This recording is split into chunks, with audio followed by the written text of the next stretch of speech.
What's up, YouTube? Timmy's here. Now, one company who I think is much better than you give it credit for is Neon. You know, I've never really done a top favorite Neon movies in recent years, but they've done some really great stuff.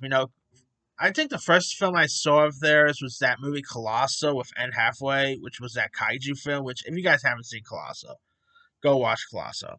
But since then, they've grown to be a pretty interesting studio. Obviously, one of their films, Parasite, won Best Picture at the Oscars.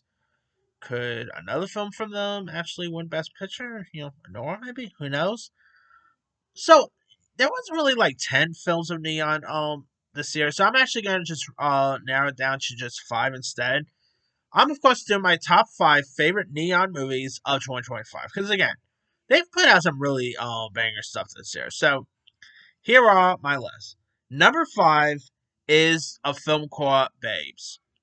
This is directed by Pamela Adeline, of course, who is best known for Better Things fame. And speaking of Better Things, I'll get you another Better Things star here a bit. Um, and of course, you might know her from like the show Louie, which I was actually an extra for, by the way.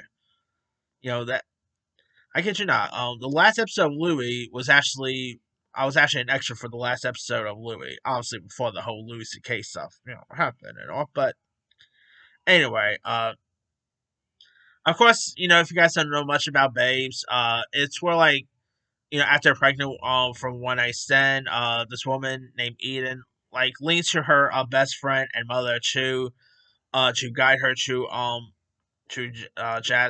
gassing and beyond here. And it also stars Michelle. Both I think her name is. I can never really pronounce her last name too well.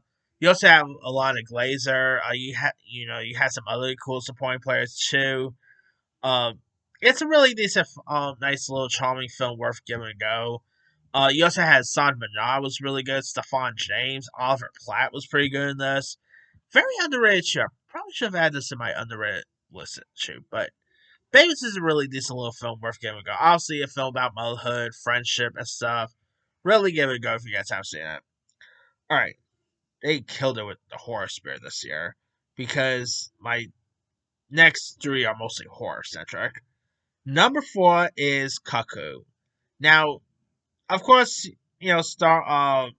If you guys don't know much about Cuckoo, it stars Hunter Schafer from Euphoria fame, who pretty much moves to the German Alps to live with her father and becomes disturbed by strange occurrences as her father's boss embroils her family in a sinister plot. This movie is creepy. It gets creepy throughout. And Hunter Schafer, who I've been a fan of ever since Euphoria fame, she is excellent in this.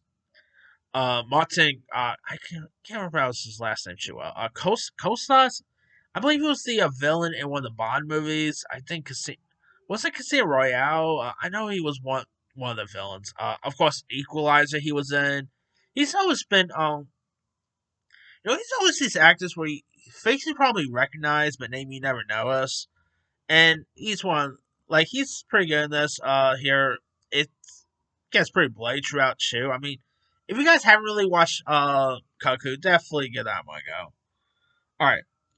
Number three is Immaculate. Speaking of Euphoria, Sydney Sweeney did a great job in this. Of course, she plays a nun who I remember when I first saw, I still could not really buy her as a nun, but she actually still played her part very well. Of course, here, she is pretty much focuses on her like nun character, and is invited to recite to a picturesque Italian cover and realizes the terrifying secrets its harbor. This is a better nun horror film than the nun movies, in my opinion. Sydney Sweeney, I thought was excellent in this. Really gave a frightening, terrifying performance here. The girl from the White Lotus, Simone Tobesco, I think her name is. She was pretty solid in this too. I thought it was a really decent little horror film worth giving a go. All right. Number two is Longlegs. Nicolas Cage, man, he really crushed it here. Very creepy performance. Micah Moreau was great. This was obviously like a pretty much a modern Seven in a way. Really, it was definitely terrifying throughout. A great serial killer film. worth giving a go. And my number one favorite film that Neon put out this year is the one that's probably going to win Best Picture at the Oscars, and maybe one of the best films of the year, in my opinion, is Anora. Anora is excellent. It has some fun laughs to it. Mikey Madison is probably going to win her Oscar. Nice. By the way, she also was in Pamela Adeline's show Better Things. She came a long way since Better Things. Obviously, Scream 5, Once Upon a Time in Hollywood, and Mikey Madison is incredible in this. She really plays her part very well. The other actors, whose names I could never really pronounce too well, the other actors in this were pretty solid too. Sean Baker did a great job here. I mean, if you guys have not watched Nora, that's something you can find. I guess you can find it on VOD now, but definitely go watch Nora. It's an excellent watch. And Neon needs to have a streaming service down the line, like Neon Plus or Neon Lights. I don't know. Neon should have its own streaming service. Same with H.4. But anyway, that's pretty much it there. Here is my quick rundown. Five Babes, nine Cuckoo, three Immaculate, two Long Legs, and number one is Anora. Now, there's some I still haven't seen yet that I wanted to see, but probably not even gonna go around them. One of which is that Joshua Oppenheimer film called The End. That actually looks interesting. Let's see.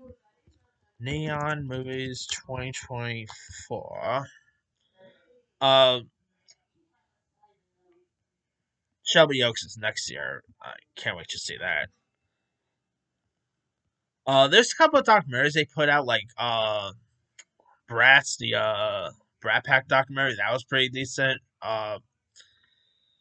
Robot Dreams they've also put out. I mean, they didn't really put out too much stuff this year, but they still put out some pretty good stuff. 2020, I think 2025, or yeah, 2025 is going to be a better year for them. Which I'll actually make a separate video talk about the Neon movies coming out in 2025. So keep an eye out for that. But let me let you guys, what are some of your favorite films of 2024 from the company of Neon? Did you like Anora, Cuckoo, Long Legs, etc.? Drop comments below. Don't forget to like, subscribe, hit that bell for more notification. This is Tim.